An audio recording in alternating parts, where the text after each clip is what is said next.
both have the plasmid for the F. pilus. You can see here how it's easily that bacteria can transfer some DNA from one to another, and so you can efficiently change antibiotic resistance genes or toxic genes or pathogenic genes. Sometimes in conjugation, the F. pilus gene or the gene that's transferred undergoes high-frequency recombination and integrates into the bacterial genome. When recombination occurs between the F. plasmid and the bacterial chromosome, it creates a high-frequency recombination cell. Therefore, it's now integrated into the bacterial genome. The third form of bacterial genetics is transformation, which is basically the acquisition of naked DNA. The classic experiment is with pneumococcus, where there were smooth colonies which had a capsule and were virulent, and there were rough colonies which lacked the capsule and were not virulent. In 1928, Griffith mixed killed smooth colonies and alive rough colonies, and he found that the rough colonies soon became smooth. This is illustrated on the following slide. We have a donor cell, which is lysed, and the DNA fragments are released. And then the DNA can cross the cell membrane into a different bacteria and integrates into the recipient DNA. Therefore, we get rough and smooth strains of pneumococcus. Next, we'll talk about normal flora. These are bacteria that live in our body all the time. Most of the time, they don't cause any disease. It's only when our barriers are broken down where they can become opportunistic.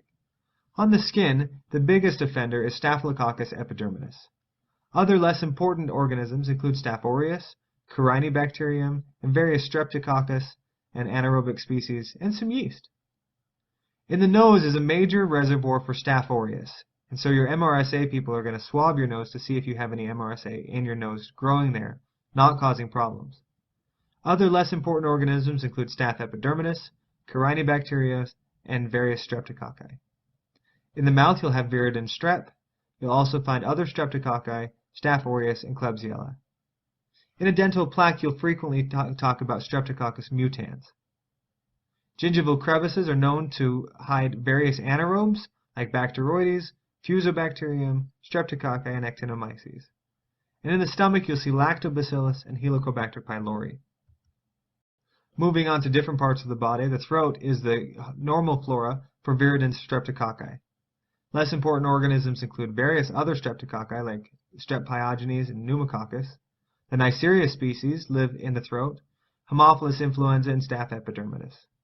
The colon is home to Bacteroides fragilis and E. coli, also lots of other of the Enterobacteriaceae. There's Clostridium, Bifidobacterium, Eubacterium, Fusobacterium, and others. The vagina normally holds Listeria, E. coli, and group B Streptococcus. These are important forms of neonatal meningitis, and they're things that are frequently tested in pregnant mothers before they deliver. You'll also find various Streptococci, various gram-negative rods, Bacterius fragilis, and Corynebacterium, and Candida albicans.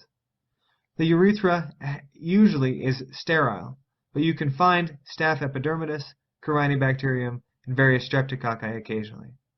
You'll get transient colonization both of the skin and the gut with Pseudomonas aeruginosa. Usually occurs in about 10% of people. Group B Step and E. coli are important colonizers of some women that may cause neonatal meningitis and sepsis.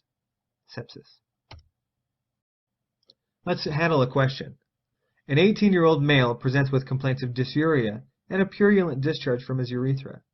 When questioned, he admits that he does not practice safe sex and has had multiple partners. You suspect that he has gonorrhea. Culture on which of the following growth reagents would confirm this? So to answer this question, we have to know what causes gonorrhea.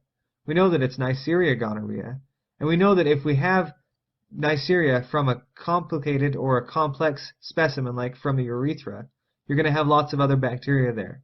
And so you want a selective media for Neisseria gonorrhea, which you're going to find in Thayer-Martin selective media. Question number 5. A 4-year-old female presents to the emergency room with a sore throat and a fever. Her parents are concerned because she has not had anything to eat or drink for 36 hours. They also report that she has not received all of her childhood vaccinations. And I'm going to stop right here and tell you, anytime you see that, you know that the bug is something that we normally vaccinate against, so that automatically limits your choices. On physical exam, you note cervical lymphadenopathy and a grayish film on her palate, extending to the tonsils. When you try to obtain a swab sample for culture, the underlying mucous membrane begins to bleed. What's the causative agent of this girl's infection? Alright, so we have a clue that it's something that people are usually vaccinated against. So we have all of the options here except for D are things that we're frequently vaccinated against. The other thing we have is the entire clinical presentation. We've got a sore throat, we've got lymphadenopathy, we've got a grayish film on the palate. When you tear that off, or when you put that together, it means diphtheria. And we're going to have to be familiar with that clinical presentation in order to get it to answer this question. It's not Bordetella because they talk about whooping cough, and it's not Haemophilus influenza because you'd talk about more of an epiglottitis. Okay. Next question. The causative agent of the young girl's infection in the preceding question is an agent that encodes a potent exotoxin, which is acquired through... So again, this goes back to our bacterial genetics we just reviewed. We remember that Corynebacteria obtained its exotoxin through transduction. That's something they're just going to test you on and you're going to need to know about. But now that we have this course, we can know the answers. Next question. A term male infant is delivered vaginally and without complications to a 23-year-old preemie gravida. While examining the baby at 36 hours of age, you notice that he's tachycardic, tachypnic, lethargic, and febrile.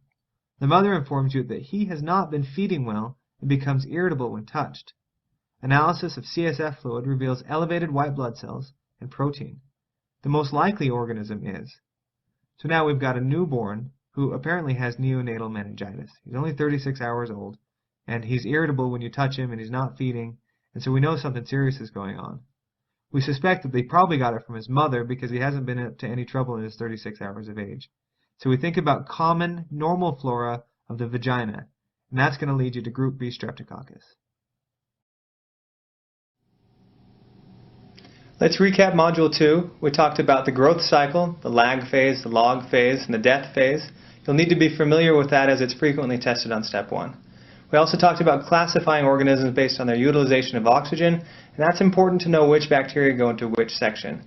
Finally, we talked about bacterial genetics and the ways in which they transfer DNA from one to another. Being familiar with transudation, conjugation, and transformation will be important for Step 1. Next up, we'll go to Module 3, bacterial pathogenesis.